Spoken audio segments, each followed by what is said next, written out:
तो ये कामा सूत्रा है क्या, सबसे पहले आप ये? तो कामसूत्रा लिखी है कोई 300 and something AD में, कुछ एग्जैक्ट डेट नहीं है हमारे पास। ये 7 सेक्शंस में, 7 हिस्सों में लिखी है किताब। और ये किताब लिखी गई थी आदमियों के लिए। मोस्ट पीपल की ये पहली मिसकंसेप्शन है कि ये किताब लिखी थी औरतों को सिखाने के लिए कि वो मर्द को कैसे प्लेजर कर सकें।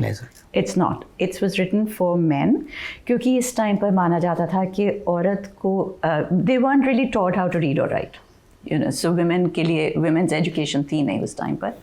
This was written for man and also ordinary आदमी के लिए नहीं, it was written for the wealthy man, उनको सिखाने के लिए कि किस तरह से सोसाइटी में रहना चाहिए। हम कहते हैं ना हमेशा कि हमारे we have 4 pillars, we have dharma, artha, काम, मोक्ष।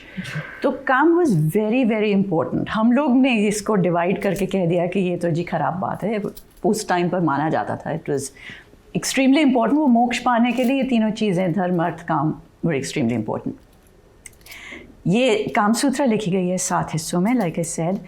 पहले हिस्से में बताया जाता है आदमी को कि वो किस तरह अपना घर बनाए, बट इट वॉजंट जस्ट कि किस तरह से घर, इट्स लाइक कहाँ पर बनाना चाहिए, लोकेशन क्या होनी चाहिए, उसमें कितने बेडरूम्स होने चाहिए, बेडरूम में कितने बेड होने चाहिए, क्योंकि जिस बेड पर आप सेक्स करते थे उस बेड पर सोना नहीं ठीक मानते थे, बिकॉज एनर्जीज चेंज हो जाती हैं बेड की और आपकी नींद ठीक नहीं होगी।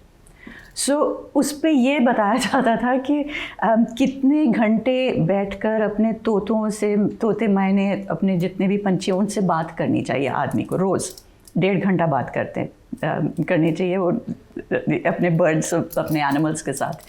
कितने घंटे बैठ कर अपने मसाज होने चाहिए, कितनी देर लगनी चाहिए उनके नहाने पर, कितनी जो 64 कलाएँ हैं। 64 कला, हाँ मैम, ये 64 कलाओं वाला क्या कॉन्सेप्ट है? मतलब इन 64 कलाओं में किसी भी मतलब मेल पर्सन को बहुत ज़्यादा मतलब ट्रेंड होना चाहिए, इस तरह का? बिल्कुल, क्योंकि ये 64 कला, मोस्ट पीपल थिंक अगेन कि ये सेक्स के बारे में नहीं है।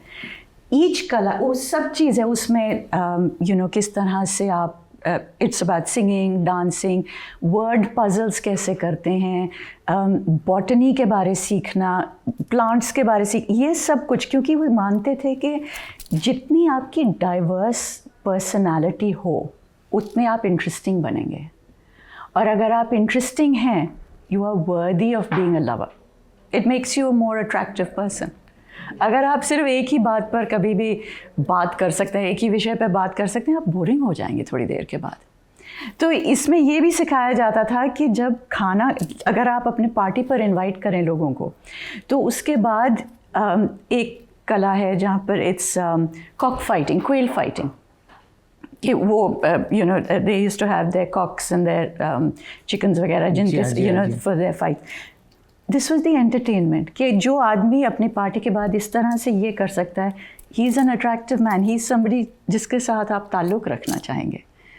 तो ये पहला, बेडरूम में क्या क्या होना चाहिए बताते थे। That first section talks about कि अपने बिस्तर के पीछे आप कौन से परफ्यूम्स रखेंगे, क्योंकि अगर रात को आपकी महबूबा, आपकी माशूका के सांस पे ज़रा बदबू आ गई तो, क्योंकि देखिए बुरी स्मेल की कोई जगह नहीं है सिडक्शन की दुनिया में, तो इसलिए सब चीज़ के लिए उधर परफ्यूम रखे थे। एक साइड पर वीणा रखी जाती थी, हर आदमी को वीणा बजाना, it was important to learn, that was part of the foreplay.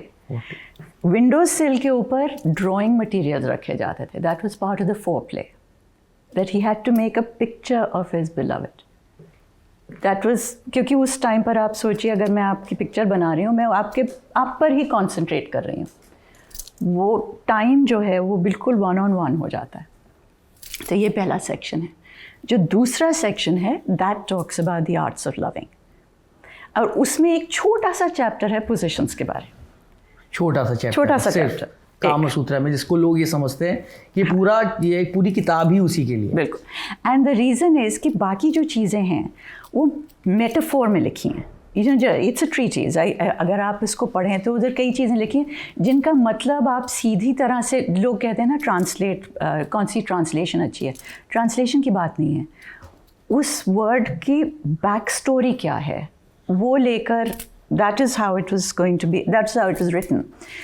वो क्योंकि लोगों को मालूम नहीं थी, वो ट्रांसलेट हुई है, so positions is something everybody understood.